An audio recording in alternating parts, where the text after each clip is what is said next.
है महंगाई बेरोजगारी पर ध्यान दे सरकार।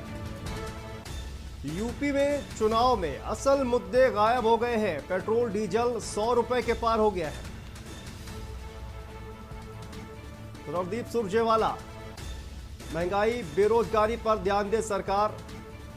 सरकार को घेरा है रणदीप सुरजेवाला ने। यूपी में चुनाव में असल मुद्दे गायब हो गए हैं, ये कह रहे हैं।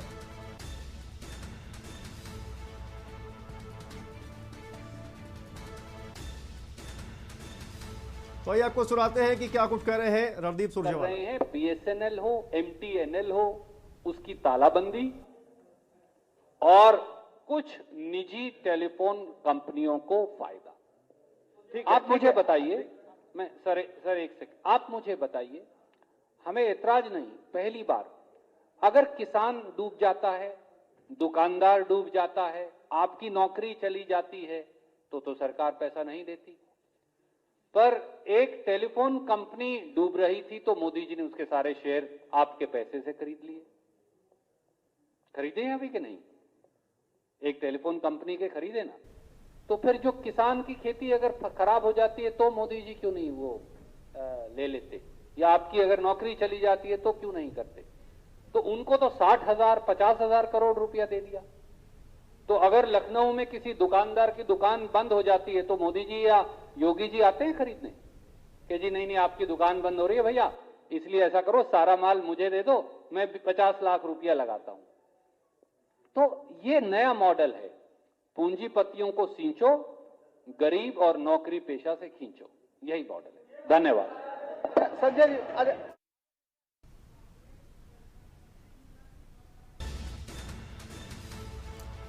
तो इसी खबर पर हमारे साथ हमारे संवाददाता संदीप मिश्रा लाइन पर है। संदीप, जिस तरह से सरकार पर हमला बोला है रणदीप सुरजेवाला ने, कहा महंगाई से जनता परेशान है, क्या जानकारी आ रही है?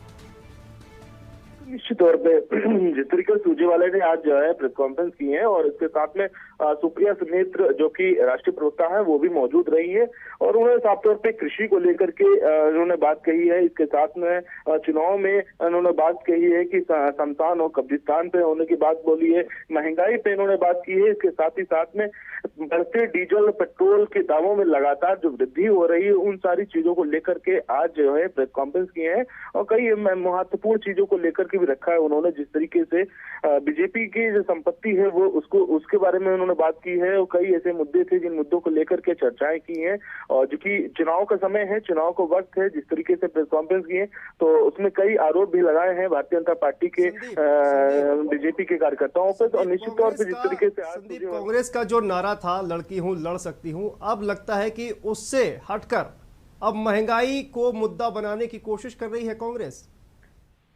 देखिए बिल्कुल निश्चित तौर पे जिस तरीके से कांग्रेस की पार्टी में लगातार जो है अभी तक देखा जा रहा था कि लड़की हूं लड़ सकती हूं, उत्तर प्रदेश में एक नारा दिया जा रहा था। इसके साथ ही साथ में महिलाओं को सबसे ज्यादा जो है भागीदारी देने की बात कही जा रही थी, लेकिन इन मुद्दों पे कोई बात नहीं बनी। तो निश्चित तौर पे अब जो है कांग्रेस पार्टी जो है अब महंगाई के मुद्दे पे बातचीत करने लगी है और महंगाई के मुद्दे को लेकर के उठा रही है। पेट्रोल डीजल के दाम हो या सिलेंडर के दाम हो और उज्ज्वला गैस जैसी रोटी की बात कही जा रही हो, तो कई ऐसे मुद्दे थे जिन मुद्दों को लेकर सुरजेवाला ने खुल करके आज जो है प्रेस कॉन्फ्रेंस की है। उसमें महंगाई के मुद्दे पर सरकार को घेरने का पूरी तरीके से काम किया है। जी तो बहुत बहुत धन्यवाद इस पूरी जानकारी के लिए। संदीप मिश्रा हमारे साथ जुड़े हुए थे।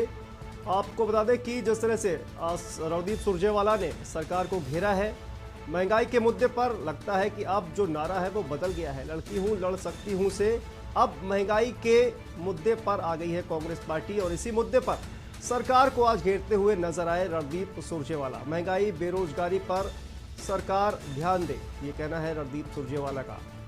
यूपी में चुनाव में असल मुद्दे गायब हो गए हैं।